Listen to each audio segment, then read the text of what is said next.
welcome to You Can Do It.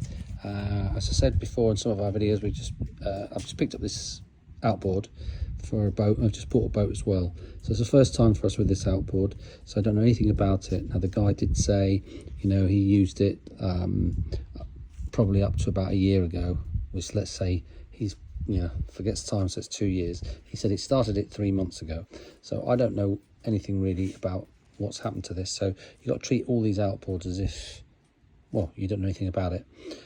So before you start going out on the water, because obviously it's slightly dangerous to be out in the middle of the sea or something and this thing pack up and then you don't know anything about it. So if you get one of these outboards, even if you're not really particularly that mechanically minded, it's really good to acquaint yourself with the outboard, just so if something happens out there you can at least give it a go and try and sort yourself out rather than having to be rescued. Okay, so we've bought this. So I mean, this is the Yamaha, the trusty Yamaha 9.9, which comes in either a 9.9 or a 15, and it's the same engine, just has a slightly different carburetor or reeds on it. Okay, this one's got the smaller carburetor, so if I wanted to make this 15 horsepower, I just need to buy another carburetor for it. But anyway, that's not what this video is about today. It's about actually just checking that this thing is running all right. So the way you take this one off, I mean, this is just the Yamaha, but whatever engine you've got will have the same sort of thing. So we take that off, okay? All right, so now you've got the engine. Right, now believe me, it's a lot easier to check things out now while you're on the dry than it is once you get out in the water and have a problem.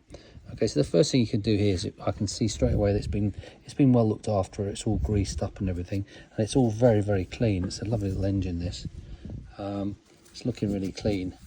So it hasn't had a particularly hard life, because if you look at these bolts, you can see they've never actually been undone. So it's looking good. So the way this system works basically is this is a external fuel tank, which is over there.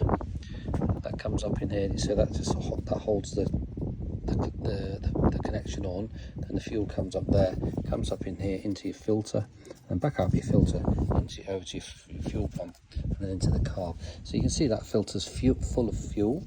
Now that is actually looking pretty clean in there. Okay, so I'm not actually going to take that out at the moment. The first thing first is we're going to try and check that it starts and it runs. Okay, so there you've got your arrows to tell you that's the fuel in and the fuel out, because if you get that mixed up. Now, so actually clean that filter, it's not a filter that you sort of replace, in effect, you just clean it out. So you undo that, drop that, and you can unscrew that plastic cap there. Okay, that's that. So look, all the throttle thing and everything's greased up and lovely. So if it's not, you need to grease all these things up here. Okay, it doesn't have an air filter. It's just because you're actually out at sea, fresh air. I hope so. You don't need anything like that.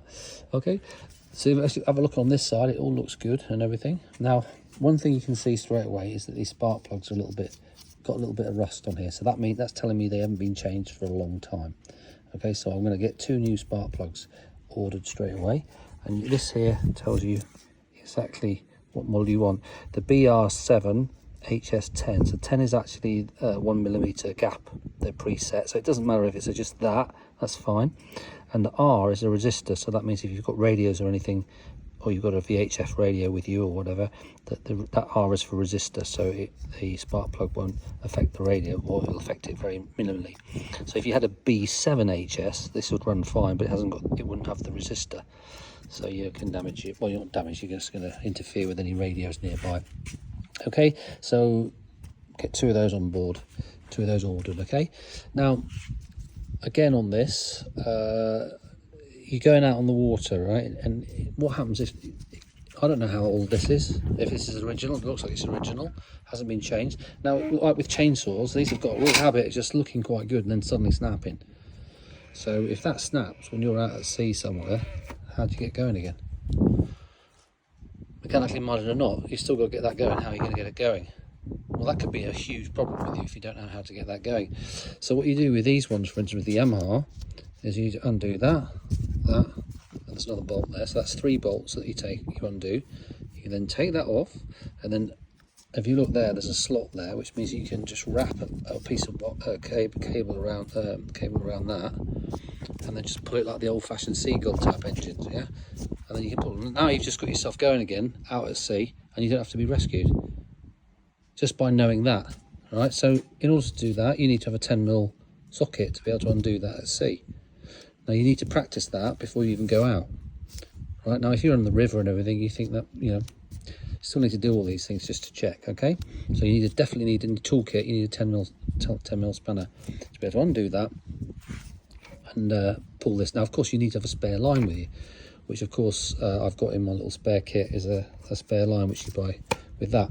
Anyway, I've pulled this. I had the water running through it, and I pulled this, and it did start, and it ran lovely. So I'm really happy about that. I've got another video where I'll show you how you put the connection in there to put the water in and run it while it's staying still. So these things here, like the grease nipples here, you need to make sure this is greased up. So I'm going to put a grease gun on there and grease that up. And then probably make sure that this is all greased up. I mean, it's got grease on it, it's got a stick. I'm going to spray a little bit of WD on there and make sure that's all greased up. Okay, so today's video is what we're going to do is, because I don't know anything about this. Now, yeah, you could jump on the water and you might be all right with it, but I just want to check in here. So what we're going to do is we're going to actually take this whole bottom part off, and we're going to check the pump, which pumps the water, and we're going to check and replace the oil. Okay, so what I will do is what we do is we undo these. There's 2 on this side and 2 on the other side, and that allows this to drop off. But before we can do that, we need to undo this here, which is basically the selector for your gears here. Look. Yeah, so you have to put that in reverse because it just lowers it a bit. And look, you've got an adjuster there. So you need 2 10mm spanners, and you can just loosen that little bottom nut, yeah, like that, and then turn the top one, and that'll allow you to separate those 2 there. Then we just need to undo those 2, 1, 2, and then we can drop this whole thing out. Now it's got a long thing that goes up here. So what we might have to do is have this tilted out like that, yeah, and then we can drop that out, and we won't change the oil until we put it all back up together, but it'll allow me to have a look at the pump and everything. So let me undo these, and I'll undo that. Right, look, I've taken the 4 bolts out. They're there. Now, just gently tap like that with your hand, and this will start to come apart. Now, be really careful because you've got this up on the stand like this, and there's a weight on here. And as soon as you take that weight off, that's quite an opportunity. That stand might flip over. So the best thing to do is just keep your hand on that while you separate that, and then we'll let this back down. So we'll put this like that. We'll open that up so she'll drop back down when I take that out. So that's back down there. Otherwise it's too unstable. And then we've got this here. So this is your bottom half. So this is your drive shaft here. So we can clean that up, make sure that's all clean. Now this is your water pump. So now we can check the impeller, and we can see that's the pipe. That's where it sucks up the water here on that pipe there. So let me just clean that up, and then we'll clean that up, and we'll start taking that pump up. Well, I just thought I'd show you that, look. But there's all sand. This is all full of sand down there. So it's a good, I mean, that's got a rubber seal there, so it shouldn't get in, but that was all full of sand. I don't know how they got sand in there, but anyway, I'm going to clean all that out now, so that's absolutely spotless before I start taking that impeller apart, so we do not want any sand in there. So okay, look, I've cleaned all that out with compressed air. That's all lovely and clean down there. So now, what we can start to do is we'll undo these 1, 2, 3, 4 bolts. Undo those 4 bolts, and then this comes off. Like that, look. And now these are rubber. So we'll just slide that off. Check that's all okay in there. We'll clean that out. Yeah. Now that's actually looking all right. Now these are rubber. Obviously, so if anything hard goes in, it doesn't damage it. That impeller's looking all right. I don't think we need to change that. So what we can do then is clean all that up, and we'll put it back together again. That's all done. I've done them all like tight enough now. Not too tight. This is plastic, obviously, and it'll just deform. So that's done up. So now what I'm going to do, I'm just put a little tiny bit of sealer up just on the edge there, just to seal that up. And then it's had some on there before, you can see. Squeeze it, so put a tiny little bit on there, and then we'll clamp that up. Put that back on. Just put a bit of grease. Put a grease on there, and now we'll put that back up. So I've got my thing up here, and I'll now slide that back up. They're tight there. They're tight on both sides. Now make sure that was in reverse. Now if you pulled it out for any reason when you're working on it, you can just put something down there, lever, and push it back into reverse. And now we can just get that female nut there, screw that back onto that. So that's all nicely tightened up again. Obviously, if you couldn't get the end there, you just move that into reverse, so it's into reverse. Look, that's first gear, that's forward, that's reverse, that's first, that's neutral. Check that works. That works fine. First gear, it's in. Maybe sometimes to move it to get into reverse. Yeah, it's in.